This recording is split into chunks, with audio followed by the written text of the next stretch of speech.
Hello friends, आप सबका स्वागत है आज की इस वीडियो में। तो आज मैं आपको कुर्ती के आर्म होल, नेक और स्लीव्स कटिंग के कुछ खास टिप्स बताऊंगी जो आपके लिए बहुत ही ज़रूरी है और आपके बहुत ही काम भी आएंगे। तो आपका ज़्यादा टाइम ना लेते हुए हम आज की इस कुर्ती की कटिंग को शुरू करते हैं।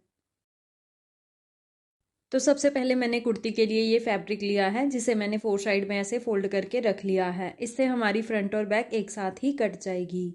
तो सबसे पहले ना हमें ऊपर एक सीधा मार्क कर लेना है। इससे हमारा ये फैब्रिक भी सीधा हो जाता है और इसी पे हमारे तीरे का भी मार्क आता है। अब हमने यहाँ से नीचे लगभग 7.5 इंच पे ना आर्म होल और चेस्ट के लिए मार्क करना होता है। तो चेस्ट के साइज की मार्किंग भी इसी मार्किंग के ऊपर होती है और आर्म होल की भी। तो 7.5 इंच को हम इस तरीके से सीधा सीधा मार्क कर लेंगे।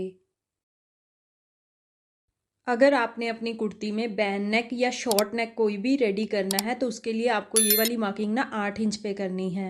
और अगर आपको ये वाली कुर्ती स्लीवलेस रखनी है तो उसके लिए आपको ये वाली मार्किंग 7 इंच पे करनी है।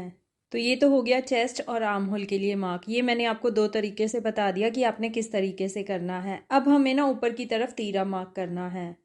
तो इस कुर्ती में हमें डीप नेक रेडी करना है तो उसके लिए मैंने आपको तीरा बताया हुआ है। इसका जो स्टैंडर्ड साइज तीरा आता है वो 6.5 इंच आता है, यानी कि टोटल तीरा हमारा 13 इंच का आता है। तो 6.5 इंच को हमने ऐसे मार्क कर लेना है। अगर हमने ऊपर 6.5 इंच मार्क किया है तो नीचे की तरफ हमें 6 इंच मार्क करना है। ये मार्किंग हमारी फ्रंट के आर्म होल के लिए होगी। ये ऊपर से आधा इंच कम होती है। अब हमने इसी वाली मार्किंग को ऊपर वाली मार्किंग से ऐसे मिला देना है। तो ऐसे हमने फ्रंट के आर्म होल के लिए मार्क कर लिया है। अब हमें बैक के आर्म होल के लिए मार्क करना है। तो इसमें ना हमने 1.5 इंच प्लस कर देना है इस तरीके से। तो फ्रंट के आर्म होल से हमने 1.5 इंच प्लस कर देना है बैक के आर्म होल के लिए। अब हमने इसी वाली मार्किंग को ऊपर वाली मार्किंग से ऐसे मिला लेना है। तो आर्म होल की जो गोलाई होती है ना वो इस तरीके से दी जाती है। ये होगी बैक के आर्म होल के लिए ऐसे, और ऐसे ही हमने फ्रंट के आर्म होल के लिए यहाँ से इस तरीके से इसे गोलाई दे देनी है। अगर आप इस तरीके से आर्म होल की मार्किंग करेंगे ना तो आपको कभी भी कुर्ती की फिटिंग में कोई भी दिक्कत नहीं आएगी, कोई खिंच नहीं मारेगी कुर्ती आपकी। अब हमने ना यहाँ से तीरा एक पैड डाउन कर लेना है, जैसे मैं आपको नॉर्मल कटिंग में बताती रहती हूँ। आगे से ये सीधा ही आता है, यहाँ से एक पैड डाउन हो जाता है। तीरा से यहाँ से डाउन करने से शोल्डर की फिटिंग अच्छी आती है और नेक की भी। तो अब हम इसे अपनी मार्किंग के साथ साथ कट कर लेते हैं। तो ऐसे हमारी कुर्ती के आर्म होल की कटिंग हो गई है। अब हमने इसके नेक की कटिंग करनी है। तो उसके लिए हम फ्रंट और बैक को ना अलग अलग कर लेते हैं, क्योंकि फ्रंट का नेक थोड़ा कम डीप है और बैक का नेक थोड़ा ज़्यादा डीप है। तो इससे हमारे फ्रंट के आर्म होल की भी कटिंग हो जाएगी। तो ऐसे मैंने कुर्ती की फ्रंट और बैक को अलग अलग कर लिया है। ये इसका फ्रंट वाला पार्ट है, ये देखिए। अब हमने ना यहाँ से अपनी मार्किंग के साथ साथ इसके आर्म होल की कटिंग कर लेनी है। तो ऐसे हमारा ये फ्रंट का आर्म होल भी कट गया है। अब हम इसमें नेक कट कर लेते हैं। तो अब हम यहाँ पे अपने नेक की मार्किंग कर लेते हैं। ब्रॉड सेम ही आएगा फ्रंट और बैक का नेक, डीप थोड़ा अलग अलग होगा। तो इस तरीके से इसकी जो ब्रॉडनेस है वो मैं 3 इंच मार्क कर रही हूँ। टोटल हमारा नेक 6 इंच ब्रॉड आ जाएगा। तो 3 इंच को ना हम ऐसे सीधा सीधा मार्क कर लेंगे। अब हमने इसकी गहराई को मार्क करना है। तो इसकी गहराई ना ऐसे मैं तिरछे में लूंगी, लगभग 6.5 इंच। तो 6.5 इंच को ना हमने यहाँ पे ऐसे मार्क कर लेना है। अब हम इस वाली मार्किंग को भी सीधा सीधा मार्क कर लेंगे। तो ऐसे नेक की डायमेंशन को हमने ड्रॉ कर लिया है। अब हम इसमें राउंड वी नेक ड्रॉ करेंगे। तो उसके लिए पहले हम हल्का हल्का मार्क करके देखेंगे। जो भी मार्किंग आपकी बिल्कुल परफेक्ट आ जाए ना उसे आप इस तरीके से डार्क कर लीजिए। तो ऐसे हमारे इस नेक की मार्किंग हो चुकी है। अब हम इसे कट कर लेते हैं। तो ऐसे हमने इसमें राउंड वी नेक कट कर लिया है। अब हमें इसके बैक नेक की कटिंग करनी है। तो उसके लिए ना इसे साइड में कर देते हैं और बैक वाले पार्ट को ना यहाँ पे सेट करके रख लेते हैं। तो ये बैक वाला पार्ट आ गया हमारा। अब हम इस पे भी अपने नेक की मार्किंग कर लेते हैं। तो सबसे पहले हम नेक की चौड़ाई को मार्क करेंगे। जैसे कि मैंने बताया आपको कि ब्रॉडनेस सेम ही आती है, तो यहाँ पे भी हमने 3 इंच ही मार्क करनी है इसकी चौड़ाई को।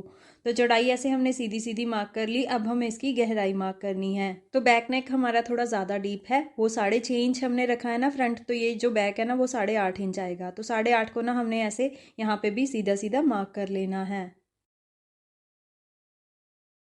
तो अब हमें बैक के लिए ना राउंड नेक ड्रॉ करना है। उसके लिए हम हल्का हल्का पहले मार्क करके देखेंगे। जो भी मार्किंग आपकी बिल्कुल परफेक्ट आ जाए उसे आप इस तरीके से डार्क कर लीजिए। तो अब हम इसे अपनी मार्किंग के साथ साथ कट कर लेते हैं।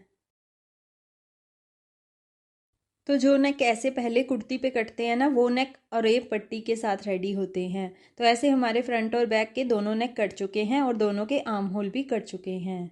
तो अब हम इसकी स्लीव्स कट कर लेते हैं। तो बाकी बचे हुए फैब्रिक से हम इसकी स्लीव्स कट करेंगे। तो इसकी हाफ स्लीव्स कट करनी है हमने, उसके लिए भी मैंने फैब्रिक को ऐसे 4 साइड में फोल्ड करके रख लिया है। इससे हमारी दोनों स्लीव्स एक साथ ही कट जाएंगी। तो सबसे पहले हम स्लीव की लेंथ को मार्क करेंगे। तो स्लीव की लेंथ हमने ऊपर से इस तरीके से मार्क करनी है। मैंने यहाँ पे 8 इंच स्लीव की लेंथ रेडी करनी है, तो 8 इंच को ना मैं यहाँ पे ऐसे मार्क कर लूँगी। तो नीचे हमारे पास ये 1.5 इंच का फोल्डिंग का मार्जिन हो गया, इसीलिए हम इसे मार्क नहीं करेंगे। अब हमने ना ऊपर से नीचे की तरफ ना आर्म होल के लिए मार्क करना होता है। तो स्टैंडर्ड साइज की कुर्ती के लिए ये वाला मार्क ऊपर से 3 इंच पे आता है। अगर साइज कम है कुर्ती का तो यही वाला मार्क हमारा 2.5 इंच पे आएगा। तो हम 3 इंच को ना ऐसे सीधा सीधा मार्क कर लेंगे।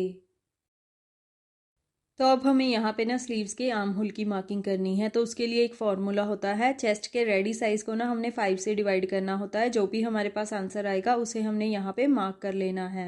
रेडी साइज यानी कि जो हमने लूजिंग डाल के रेडी करना होता है कुर्ती पे साइज। मान लीजिए अगर हमारे पास चेस्ट का रेडी साइज यहाँ पे 40 इंच है कुर्ती पे, तो 40 को ना हमने 5 से डिवाइड करना है, हमारे पास आंसर आएगा 8 इंच। तो 8 इंच को ना हमने यहाँ पे ऐसे मार्क कर लेना है इस तरीके से। अगर आप इस फॉर्मूले से स्लीव के आर्म होल की मार्किंग करेंगे तो आपको कभी कोई प्रॉब्लम नहीं आएगी स्लीव चढ़ाने में, और आपकी फिटिंग भी बिल्कुल परफेक्ट आएगी। अब हमने ना यहाँ से राउंड मार्क करना है, यहाँ तक इस तरीके से हम ये मार्क करेंगे। तो ऐसे हमने आर्म होल की मार्किंग कर ली है। अब हमने ना नीचे से स्लीव की मोहरी को मार्क करना है। तो यहाँ पे हमारे पास स्लीव की मोहरी का रेडी साइज है 6 इंच। तो 6 इंच को ना हमने यहाँ पे ऐसे मार्क कर लेना है। तो अब हम इस वाली मार्किंग को इस वाली मार्किंग से ऐसे मिला लेंगे, और यहाँ से हमने एक्स्ट्रा मार्जिन को भी ऐसे ही मार्क कर लेना है, लगभग 1.5 इंच। तो अब हम इसे अपनी मार्किंग के साथ साथ कट कर लेंगे।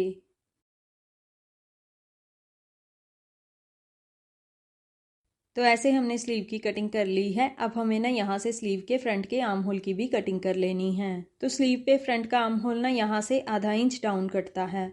तो वो मैं अभी आपको पहले मार्क करके दिखाती हूँ। इस तरीके से राउंड मार्क करना हमने आधा इंच डाउन।